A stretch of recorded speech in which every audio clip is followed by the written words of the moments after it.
व प्लस ई वि, द प्लस य, द में आ नहीं लगेगा क्योंकि विद्या खुद ही आधा है। द प्लस य प्लस आ, विद्या थी। र प्लस र आधा रा है, प्लस था प्लस ई, थी, विद्यार्थी।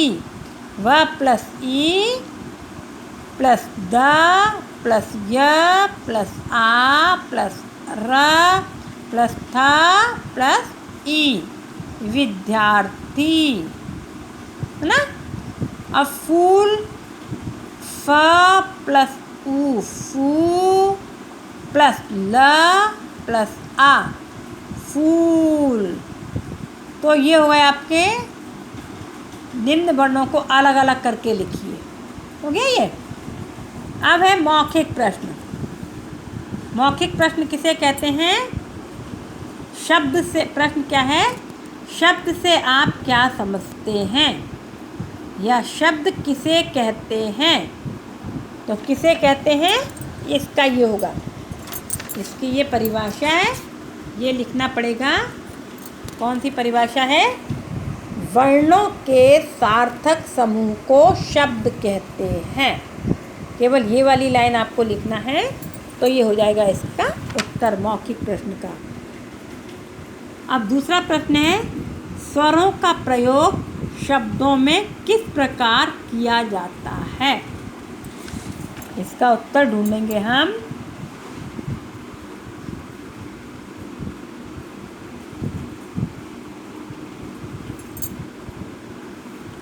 स्वरों का प्रयोग शब्दों में किस प्रकार किया जाता है। स्वरों का प्रयोग व्यंजन के साथ मिलाकर किया जाता है। शब्द बनाने के लिए स्वर का प्रयोग हम व्यंजन के साथ मिलाकर करते हैं, है ना।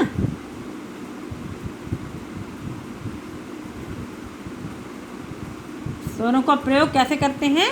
स्वरों का प्रयोग हम व्यंजनों के साथ मिलाकर करते हैं। जैसे बालक, तो बालक में आ स्वर है ना, लेकिन खाली आ नहीं लिखेंगे, पहले बा व्यंजन लिखेंगे, ब प्लस आ, बाल, बा लक, ल प्लस आ, ल, का प्लस आ, क। तो स्वरों का प्रयोग हम व्यंजनों को साथ में मिलाकर करते हैं। ये हुआ आपका दूसरा उत्तर। अब है, निम्न में सार्थक शब्दों पर गोला लगाइए। जो सार्थक शब्द हैं उन पर गोला लगाते जाइए, और जो निरर्थक शब्द हैं उनको छोड़ देना है। जैसे पानी सार्थक शब्द है, वाना निरर्थक है, छोड़ दो। पानी पे गोला लगाया, मोबाइल पे लगाया गोला, मोबाइल सार्थक है। कक्षाण क्या है, नहीं जानते, इस पर छोड़ दो। किताब, किताब एक सार्थक शब्द है। स्माइल क्या है, नहीं जानते, छोड़ दो। बाजी एक सार्थक शब्द है। बिस्तर सार्थक शब्द है। बगीचा सार्थक शब्द है। तो इन तीनों में गोला लगाना है। भाजी, बिस्तर, बगीचा, इन तीन में गोला लगाना है। और मोबाइल पर गोला लगाना है, किताब पर लगाना है। 5 शब्दों में गोला लगाना है। और वाना 6 शब्दों में गोला लगाना है। पानी, मोबाइल, किताब, भाजी, बिस्तर, बगीचा, इन शब्दों में हमको गोला लगाना है। और वाना, कक्षाण, बाइल, इनको छोड़ देना है। ठीक है, 5 शब्दों में गोला लगाया, 3 शब्दों को छोड़ दिया, क्योंकि ये 3 शब्द निरर्थक हैं। अब है, सही विकल्पों का चयन कर उन पर सही का चिन्ह लगाइए। सही विकल्प को चुन करके सही का चिन्ह लगाना है। जैसे शब्द कहलाता है वर्णों का सार्थक समूह, शब्दों का सार्थक समूह, व्यंजनों का सार्थक समूह। किसका सार्थक समूह कहलाता है शब्द? वर्णों का सार्थक समूह। पहले वाले में हम लोग गोला लगाएंगे वर्णों का सार्थक समूह, है ना। अब दूसरा है शब्दों के भेद होते हैं। शब्दों के कितने भेद होते हैं? अभी पढ़ा हमने थोड़ी देर पहले। कितने भेद होते हैं? 2। कौन कौन से? सार्थक शब्द और निरर्थक शब्द। जिनका कोई अर्थ निकले वो सार्थक शब्द, और जिन शब्दों का कोई अर्थ ही नहीं निकलता तो वो हो गए निरर्थक शब्द। तो 2 शब्द हो गए। अब तीसरा है सार्थक शब्द है। इन तीनों में सार्थक शब्द कौन सा है? बस, वस, मस। कौन सा सही शब्द है जिनका अर्थ निकल रहा है कुछ? पहला वाला बस, ठीक है। तो बस हो गया। तो विकल्प में पहले विकल्प का वर्णों का सार्थक समूह का पे निशान लगाएंगे। दूसरे में शब्दों के भेद होते हैं 2, सार्थक और निरर्थक, और खा में लगाएंगे। और तीसरा सार्थक शब्द है बस, का में लगाएंगे, ठीक है। पहले में का में, दूसरे में खा में, तीसरे में भी का में। तो ये आपका चैप्टर पूरा हो गया, है ना। तो ये आपका व्याकरण का पार्ट 3 पूरा हो गया। अब व्याकरण का अब आप लोगों को होमवर्क किस तरह करना है? पहले तो वही कर लेना है, क्या? कॉपी में तो हाँ कॉपी, अब इसकी कॉपी तो बनाना है। कॉपी आप लोग जानते हो ना कैसे बनेगी? आधी सुनहरी धूप वाली कॉपी को आधा बांट लेंगे ऐसे। देखो जैसे ये हमारी कॉपी है ना, इसको हमने आधा कर लिया, यहाँ से किया आधा आधा ऐसे बांट लिया। और इसके बाद आप लोग जानते हैं ना, लास्ट ईयर बनाए थे, जहाँ आधा कर लिया उसके बाद फिर क्या करेंगे?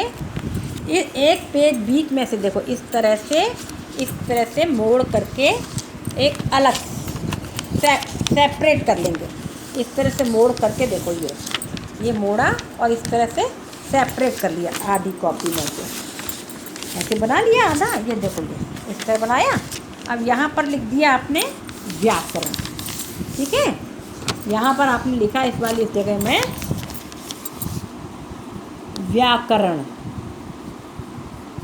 ठीक है, यहाँ व्याकरण, ओके। अब यहाँ पर आपको पाठ 1 नहीं है, पाठ 3 है आप लोगों का। तो यहाँ पर पाठ 3 शब्द, और फिर यहाँ पर डेट, पाठ का नंबर, पाठ का नाम डाल करके क्वेश्चन आंसर लिखना है।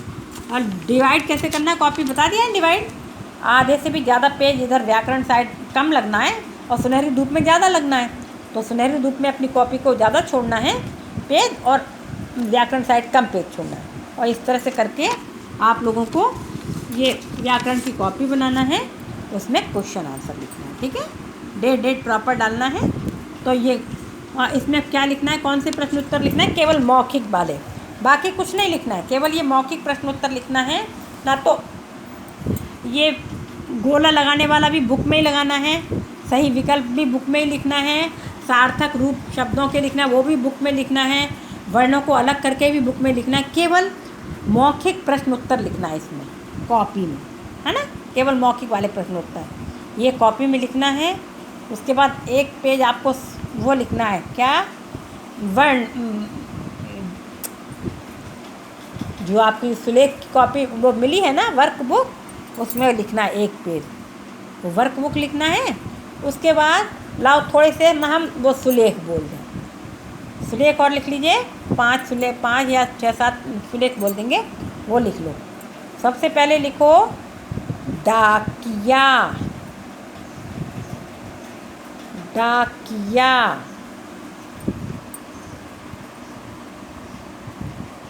अब लिखो बिस्तर, बिस्तर। नंबर 3 लिखो यज्ञशाला,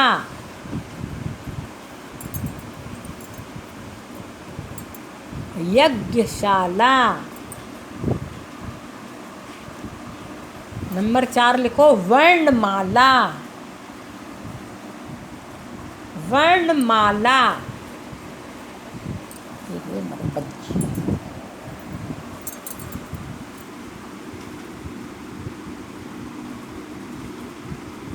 वर्णमाला लिखा।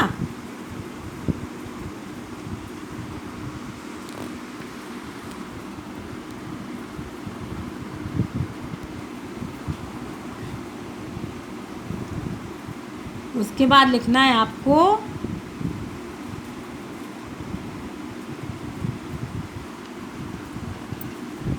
परिश्रम। परिश्रम।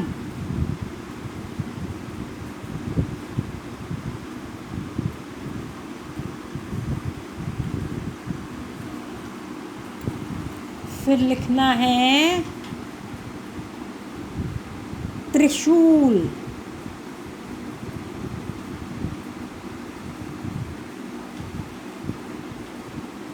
उसके बाद अंतिम में लिख लो विज्ञान। ओके, ये हो गए आपके संयुक्त व्यंजन। ये आपके श्रुतलेख हो गए। तो श्रुतलेख लिखना है, सुलेख लिखना है एक पेज वर्कबुक में, और इनके मौखिक प्रश्न उत्तर कॉपी में लिखना है, और इसको बुक में ही फिल करना है। बाकी चीज़ें कॉपी में नहीं लिखना है। ठीक है, ओके, बाय, गुड डे।